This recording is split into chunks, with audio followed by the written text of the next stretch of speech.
Okay, hello. We have Ms. Kendra Smith, the principal of Elkins Point Middle School here, to conduct a short interview for RISE, Reaching into Students Organization. So, Ms. Smith, would you like to give a short introduction of yourself, please? Sure. Well, I am Kendra Smith, principal here at a proud principal here at Elkins Point. This is my fourth year being principal here. Prior to that, to this, I was the principal of Roswell North Elementary around the corner, and I have some experience with teaching, as well as being an assistant principal at one of the local middle schools. So, very And exciting. What inspired you to go into teaching? You know, my dad was in education. He retired after 43 years of being a teacher, and just kind of watching him influence kids and having an impact on who they were, the long lasting effect, seeing the kids come back after they were adults, and just knowing that, you can really make an impact on someone's life and change generations of people's futures is just really kind of exciting. And that's what kind of put me there. So, while you try to continue your father's role, were there any significant events that you saw in the students that left a very big impression on you? You know, I did. Growing up, there were kids who struggled with self identity. There were kids who struggled with being a part. I was in a school that was predominantly white, and there were kids that were of color that were really struggling to find a way to fit in. And my personality lended itself to a little bit of a bigger space in terms of being open and outgoing, and so my role was to be able to bring folks in to make them feel good about themselves, no matter where they were, no matter who they were, and it was about tapping into who they were and what they really enjoyed doing, and finding that thing and helping them find the thing that linked them to the best parts of themselves. Okay. So, following up on that, so there's the self-identity of the students, and what do you think are kind of the biggest impediment to a student's learning and success in school and thus later life? You know, right now technology is posing a lot of implications on our students across the board. K-12, phones and access and social media has really been a major part of what I think is keeping kids from their best these days. We didn't have this influence when we were coming through. You know, if we wanted to talk to someone, we either walked down the road or wrote a letter or picked up the phone that had, a cord tied to the wall. But this notion that access is so fast, so furious, and that with just a click of the button, a picture can go to 10 million people and create such disparity in one person so quickly. And so I think we've got to find a way to better address this access, and I don't think it's through policy. I don't think it's through rules or regulations. I think it's through helping kids understand what the lifelong effects are and going in the door of that interpersonal. What does it mean for you?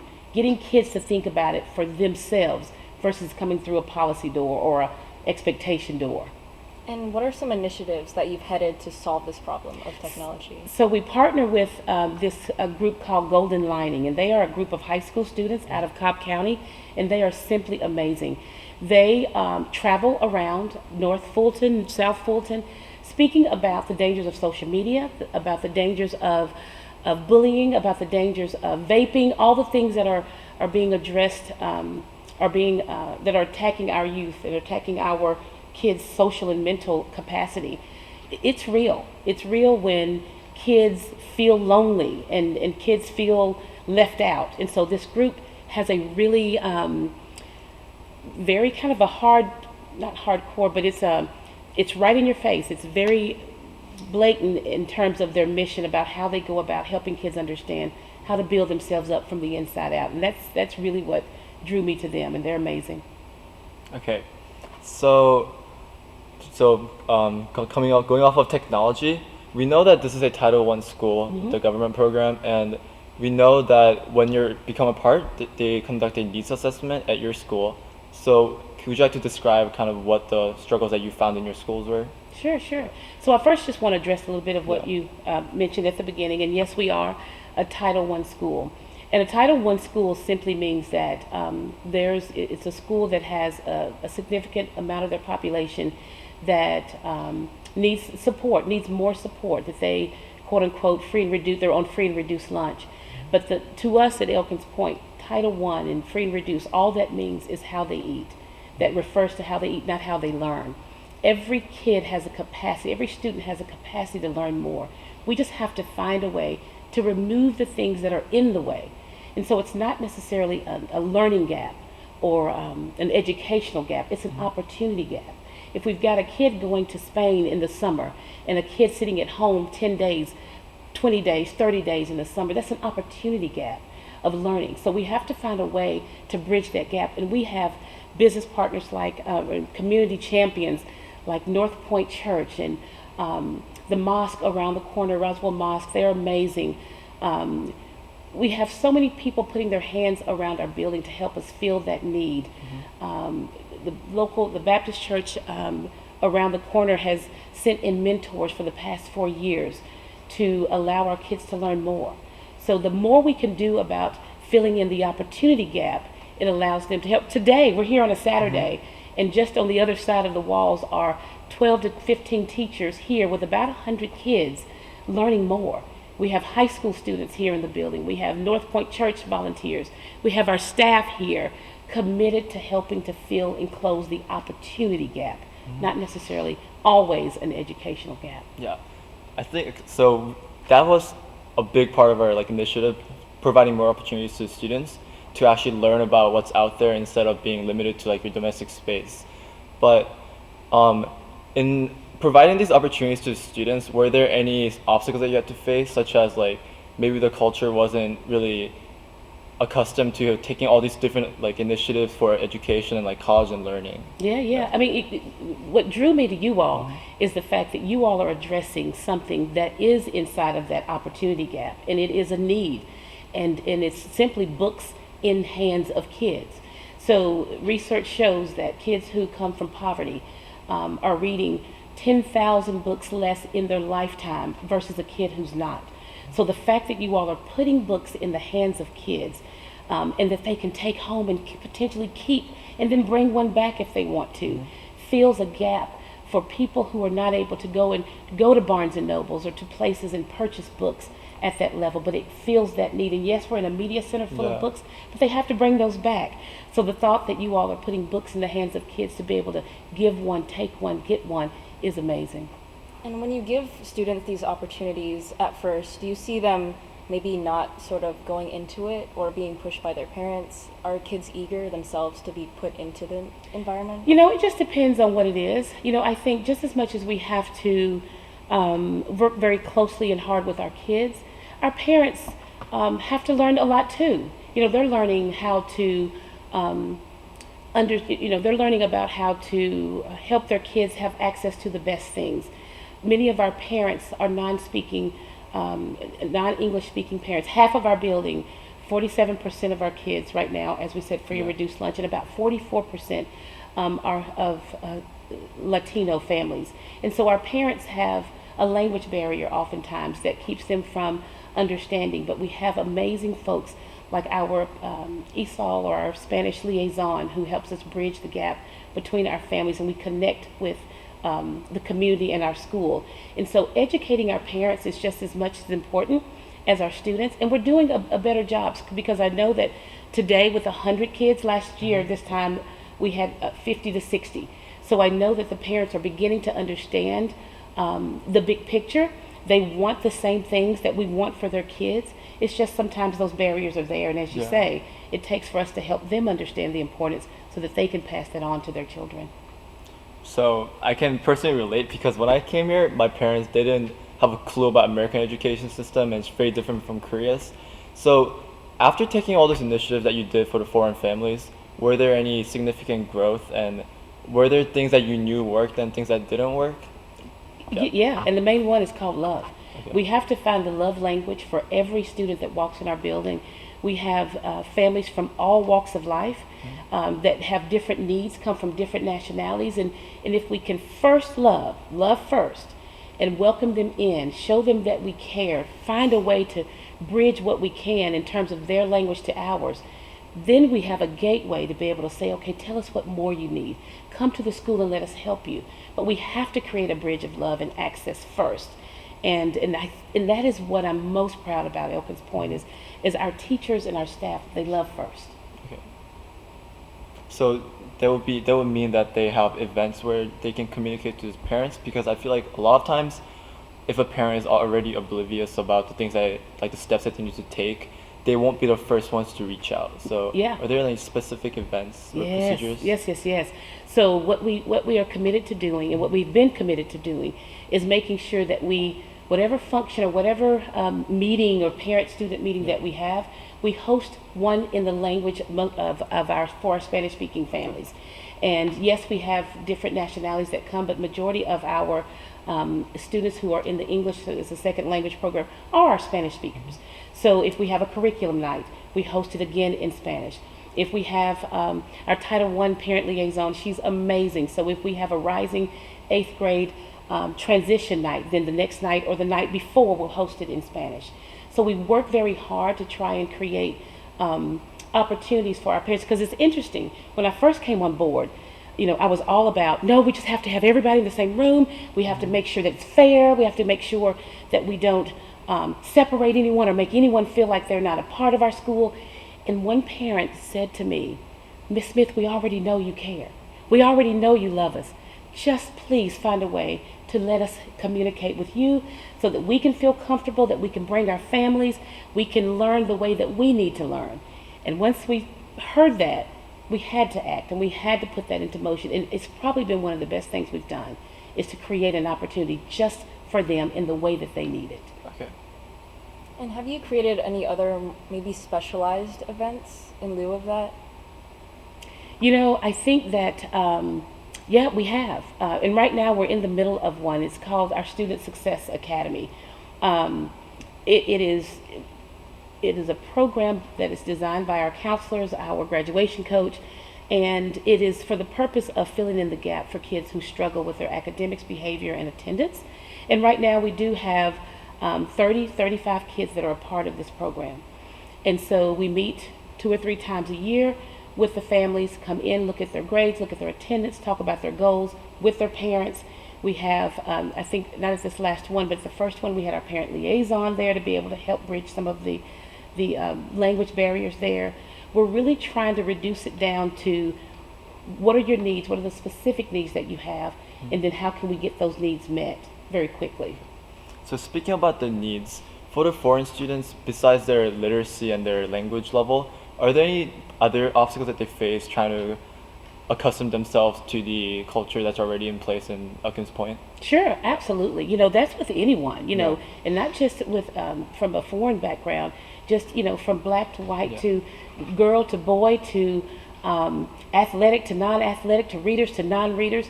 All of those things can be individualistic in nature. It is our charge and our responsibility to find a way to bring those together.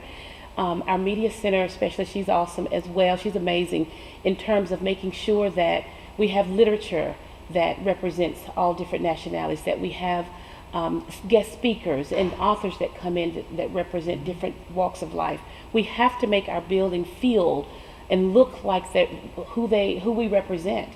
Hiring even of our staff is important to me, to make sure that our kids have representations of who they are in their homes every day. They can have someone to look up to and to connect to. Those things are deliberate and strategic and very, very important. Okay.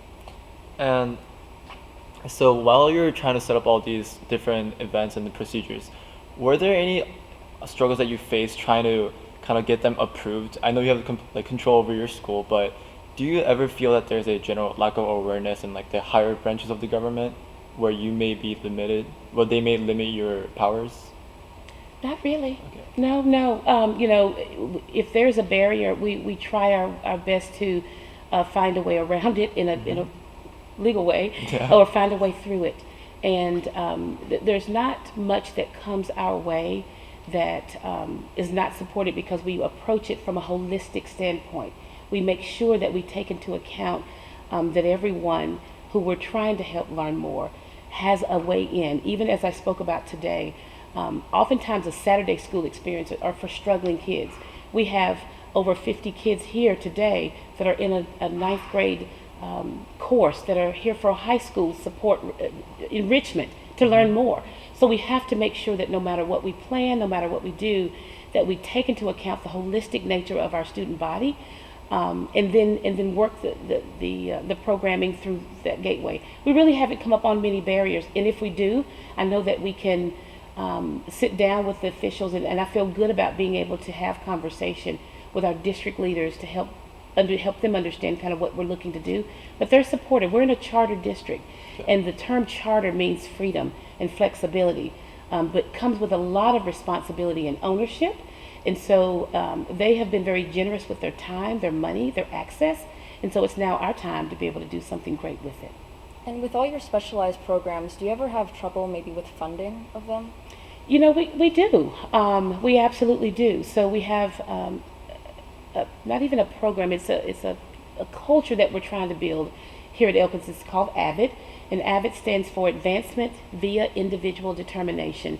And it basically creates a culture and a feeling in our building that is centered around what we want for our kids to know in the future, who we want them to be, college and career ready, and then beyond that, we want them to be just good people, to be able to know that give one, get one book box might be on a beach if they walk up on it and know what to do with it. Helping them understand how to go out into the world in a real sense frame and be able to survive. And so, yeah, we do come up on barriers because programs like that, this one, says to us that we want kids to go to a college campus at the middle school. I was raised by a teacher and a nurse, and the notion of going to a college campus just wasn't there. It was like, we don't go until we go. But our kids need to see what it looks like, hear what it looks like, feel what it looks like, or feel what it feels like to be in a college classroom. And so to take those trips, it does take a lot of extra funding. We take our AVID students to, I believe, 4 college visits in their time here at Elkins Point. So buses and things cost, but we have community champions like North Point Church who help us fund those amazing things. We have a program where every kid carries a binder. It's a Titan binder. And so those binders are not cheap. And if we want every kid to have one, we have to have funds to be able to do it. That doesn't come in a typical budget. So again, our community champions are there to lift us up and to bring us through. So actually, based on funding, based on our research, we found that during the past years, a lot of times the current Georgia formula would disproportionately award the low-income households and give them not enough of what they currently need in their high school and like middle school. So there is a new bill coming up for 2018-19 school year, and we would like to know if the increased funding, are there any plans for them or things that you're already administering, or if you think they're effective or ineffective. Yeah, absolutely. So with any school or any entity that you have where you're looking at an opportunity gap, oftentimes an opportunity gap is followed by some financial need. And so this additional or pending additional funding comes on the heels of already receiving some additional funding. Title I allows us a bucket of funds to be able to do more for our kids and again to fill that opportunity gap. So what we've been doing with majority of our funds, we invest in people. And so in terms of people, we're talking about additional teachers in the building to be able to bring class sizes down so that the teachers can give more support to the students. Instead of 21 or 24 to 1, now it's 18 to 1, now it's 17 to 1, 15 in some cases to 1. We're able to buy and purchase an instructional coach to be able to support teachers in the classroom with strategies and instructional strategies to help all of our students learn more. Our parent liaison is purchased through our Title I funds. She's amazing in terms of helping us communicate our vision, our mission with the community, helping us link the families to know our door is open, we're here, our hands are open for you to come in. Our doors swing on welcome hinges. That is her role. So we invest in our people so that the lasting effect doesn't hinge up on a box of paper or a box of pencils. It hinges upon the relationships that people are able to build to make our school better. So I remember that you said a lot of students participate in the high school learning as a middle schooler, and in our class, in our Northview High School, we're really familiar to looking at very disproportionate spread in demographics in those classes, such as AP classes, IB classes, things like that. So do you have any problem with that, having the fair distribution of demographics in your higher learning courses? So, I don't look at it as a problem. I look at it as a blessing and a gift. Um, our biggest challenge is our biggest blessing, and that is the diversity at Elkins Point. And, I chuckle because I don't see it as anything different than the world in which we walk through every day. Our world is not with just one type of learner, one type of human being. They come from all walks of life, and they could be living to the left or to the right of you. Elkins Point is that space. So we have kids who struggle, who might be homeless. We have kids in the middle who need some access because we have 2-parent working homes. And then we have kids who are learning at higher levels beyond middle school, sometimes twice beyond middle school. We had a student who, actually 5 students, I think, who take a bus to Roswell High School right now to participate in 10th grade math, 10th grade language arts. Kids are moving through the curriculum at alarming rates and at exciting rates. So yes, we have to find ways of addressing that. The great thing about it is that our system is designed to provide that. We just call up, we need buses, we need to get kids to a higher level of learning. They're there to take them and bring them back. If a 6th grader needs an 8th grade class, it's in the same building. We find a way to design their schedule to walk them up to that class. And it happens. Our teachers are so well trained to be able to differentiate the learning across the building so that the kids' needs can be met from one end to the next. And not only that academic need, our staff is poised in terms of our counselors, our social workers, our parent liaisons to be able to fill the need. One thing that I do want to mention is that we are partnering with Summit Counseling Center, and it is an outside organization that provides individual personal therapy for kids that you would typically go out to an entity to be able to receive the services. Well, they are now in our building. So we have a learning cottage. We call it the Summit Learning Cottage. And kids go out during their advisory time to receive personal one-on-one counseling that they might need to be able to get them through. And what we're finding is there's no color barrier, there's no price barrier or price attached to who the kids are that need support. We have kids that are in our upper level classes that are putting a lot of pressure on themselves to be in all AP classes, to be the perfect child, to be this. That is pressure. And that pressure in and of itself, with anything that's pressure, can break. So no matter if they are hungry and homeless or stressed and really overworking themselves and not having fun or happy, it's still the same on the inside for a child.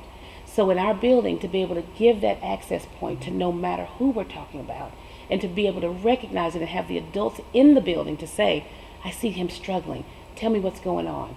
I've got, a lot of tests today and I'm really stressed. I might have overscheduled myself. To have that opportunity to be able to say that, because it matters. It really, really matters. So on that, I want to talk about a more general societal trend. So education is sometimes, from a student's point of view, is very hard to impact because we're not a government organization. We can't make policies that direct funding. And currently our first project was giving books into the hands of the children. Mm-hmm. But even conducting the interviews with our school journalists, it's very skeptical to think that just by providing the books, just a physical book, it will actually make a change. And a lot of times it seems very abstract of an idea, and we do want to focus on being as practical as possible. Mm-hmm. So what are your outlooks on kind of pursuing these general policies or general programs of trying to address these quote unquote abstract issues? Mm-hmm. Yeah. So it's a great approach. It's a great line of thinking because it kind of goes right along with the purpose of why schools and companies and entities create a strategic plan. And so a strategic plan is just a very basic, simple plan of what is it that we're going to do, who are we trying to address, and what are our goals for our school. And so making sure that whatever we bring on into our building aligns with the goals that we've set out. We take time to look at the data. We take time to look at whether it's qualitative data, quantitative data, interviews, community impact. We look at all of it to determine what is it that we need. And then from there, we keep it very focused and very narrow, that what walks through the door can only be accepted if it's attached to our school goals. That's why you're here. Had it been something else, you wouldn't have been here, because we can't give away our time and energy to something that's not dedicated to our mission. Now, to your point as to whether or not a program like this is going to have an impact and how do you measure it? Well, we measure it by the people. I don't necessarily measure it book by book, but I measure it by things like this, being able to have conversations with kids at your age, to be able to go back out into your worlds and influence and have that conversation or that next conversation with tens or 15 other people or a class of other people. If you have an assignment and you have to write, and then you're being able to express more of what's happening in schools like ours, and that gets the message on. What I find the most impact is with people. If we have mentors that come in and read with our kids, if we have high schoolers like we have today at our Titan Advantage, we have high schoolers working directly with our kids to help them do math better. We have people in here helping them with vocabulary cards to help them understand, what does that word mean? I've never seen that word before. That is where the impact really, really comes through.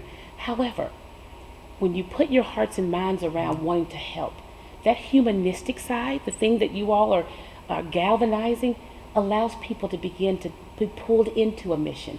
The next step might be, I want to come and help them read. You know what, I want to come to, then I want to teach. Maybe I'll go into teaching and so now you are impacting people in their lives on a larger scale, a much larger scale. So the gateway might be a book box, but the end point is lifelong impact that you may make as an adult. And looking specifically at your students, do you feel like they respond to maybe being mentored by a high schooler differently than a teacher? Absolutely, and that is where we haven't really been able to find a way to get that door open as wide as we could. The kids look at high schoolers as their heroes. To have our older adults and our, like me, to influence, it's important. They respect us and they respect people coming from the outside, but there is something so unique about and so real about them not feeling talked to or talked down to, but it's elbow to elbow, but you all have an edge that you all can get in, and then once you open that door, then you can help them open the door to learning. And so I'd love to be able to talk off camera about some other ideas that we could create together, because I do believe that kids in their learning space would learn more, not just about their academics, but about life through kids like you. Okay, so drifting apart from Elkins Point Middle School for a little bit, are there any other institutions or education or schools that you think are very below and substandard support, as in receiving the support from everyone else, where you're like regions or? Now say it again. Yeah. Now tell me again what your question is. So we deeper. want to see other institutions that we can maybe help. So besides the Elkins Point Middle School, do you think there are specific regions in Georgia or anywhere in this country that is receiving that has a lack of support? I don't, again, know that it's lack of support. I think that everyone is really trying to do their very best with what they have. What I do see, just like I see here at Elkins, there's always different levels of need. We have schools right here in Roswell that have high populations of Latino students. And the reason why I continue to go back to our Latino students is those right now are the ones who have the biggest learning opportunity gap right now. Not having access to the English language creates a wider gap, not because they're not smart. These kids are brilliant. Our kids are brilliant. It's just they're picking up a second language. I said to one of my Latino students the other day, I said, if you were to take me to your home country, I wouldn't be able to read, communicate, work, support. You would have to be my support. So it's not about the ability to learn or not learn or want to learn or have the desire to be great and successful. It's we have a barrier, and it's called language, that we have to fill that in. So yeah, we have schools in our district even that have higher numbers of kids who have that need and who could use whether it's financial support to be able to bridge programs that allow maybe class size numbers to come down, or after school programs to help them learn more, or Titan Advantage programs like this. This program is funded with Title I funds. So the additional funds that we receive as a Title I school, we pay teachers to be here. It's not enough, but we pay teachers to be here to teach our kids. So yeah, they are there. They're everywhere. It's just whether or not we're willing to open our eyes wide enough to see where the need is, and if we're willing to open our hearts big enough to be able to go do something about it. Hey. Actually, we're not done yet. Oh. So just for a final comment, I guess, before we ask them for any questions, what are your outlooks or what are your personal ambitions for this school, if anything? Oh, wow. Yeah. So it's very clear. So every student in this building should be able to reach their full potential. And the great thing about that statement is it's not defined by anyone except for that one kid. And yes, that is a big charge to lay on the table, but it is necessary. It is required. They need us to find their outlet. And it's not always through an academic door. Yes, at the end of the day, we want our kids to be able to do reading, writing, math, all those things at a level that's acceptable. But we have to charge ourselves with understanding who each child is. What is it that makes them tick? What is it that makes them happy? Our mantra is smart, happy, connected, and that is real. It sounds hokey, but it is the truth. We have to find a way to open that happy door, whether it's being in the band, whether it's an art class or being an artist. What is it that makes them come alive? Then we find a way to do that more. Then we're able to layer in the academics. Then we're able to get them connected to the world and who they want to be when they grow up. It's just that simple. So there's nothing intrinsic about the differences in success of the students. It could be. Yeah, absolutely. Okay. Everyone's born so unique Yes. and so beautiful. Yeah, there are different levels of intrinsic motivations in terms of, whether they have a two-parent home that driving a car. I didn't have a choice. I was the youngest in the family. I have 4 siblings, and you're going to college. Whatever that meant, you're going. And then there are homes who are trying to understand what that means.